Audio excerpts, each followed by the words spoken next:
السلام علیکم ورحمۃ اللہ وبرکاتہ۔ سوال کیا گیا ہے کہ بعض لوگ کہتے ہیں سیدنا بلال رضی اللہ تعالیٰ عنہ نے فجر کی اذان نہیں دی تھی تو دن ہی نہیں چڑھا تھا، کیا یہ بات درست ہے؟ دیکھیے، یہ بات بالکل درست نہیں ہے، غلط بات ہے۔ سیدنا بلال رضی اللہ تعالیٰ عنہ مؤذن رسول اور جلیل القدر صحابی ہیں، مگر یہ بات کہ انہوں نے فجر کی اذان نہیں دی تھی تو رات ہی ختم نہیں ہوئی تھی، بالکل غلط ہے، بالکل درست بات نہیں ہے۔ پہلی بات تو یہ ہے کہ بعض دفعہ فجر کی اذان سیدنا بلال رضی اللہ تعالیٰ عنہ دیتے ہی نہیں تھے، بالخصوص رمضان المبارک میں، کیونکہ احادیث سے ثابت ہے کہ رمضان المبارک میں فجر کی اذان سیدنا عبداللہ بن مکتوم دیا کرتے تھے رضی اللہ عنہ، اور سیدنا بلال رضی اللہ تعالیٰ عنہ رات کی اذان سحری کے وقت کی اذان دیا کرتے تھے، جیسا کہ صحیح البخاری کی 617 نمبر روایت سے ثابت ہے۔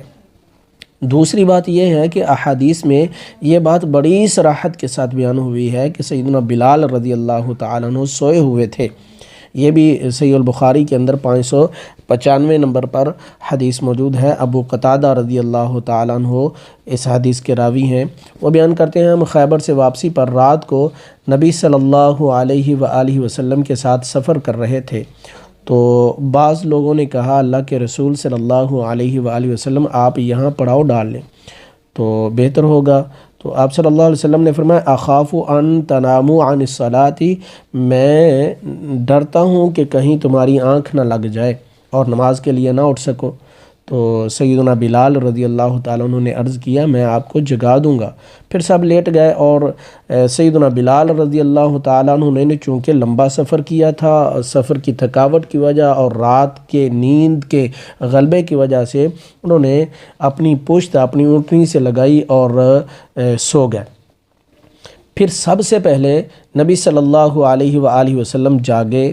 اس وقت سورج کا اوپر کا کنارہ نکل آیا تھا، سورج طلوع ہو رہا تھا، تو آپ صلی اللہ علیہ وسلم نے فرمایا بلال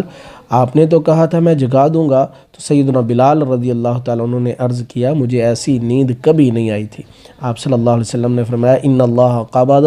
ارواحکم حین شاء وردها علیکم حین شاء،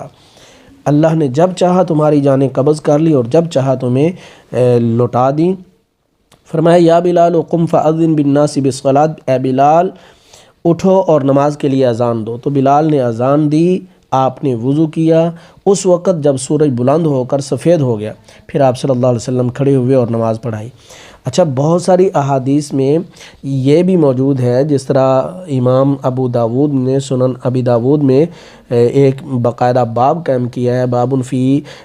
من نام عن الصلاۃ او ناسیہا، اور اسی طرح کے ابواب دوسری کتابوں میں بھی موجود ہے، ابن ماجہ کے اندر بھی موجود ہے یہی انہی الفاظ کے ساتھ، اور اسی طرح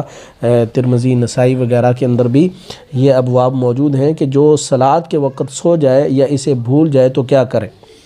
اور اس باب کے تحت امام ابو داود رحمۃ اللہ علیہ نے بہت ساری روایات جو ہیں وہ نقل کی ہیں، جن سے پتہ چلتا ہے کہ آپ علیہ الصلاۃ والسلام نے وہاں سے کوچ کر لیا تھا اور دوسری جگہ پھر جا کر نماز پڑھی۔ جب دوسری جگہ پہنچے تو سورج خوب طلوع ہو چکا تھا۔ تو بہرحال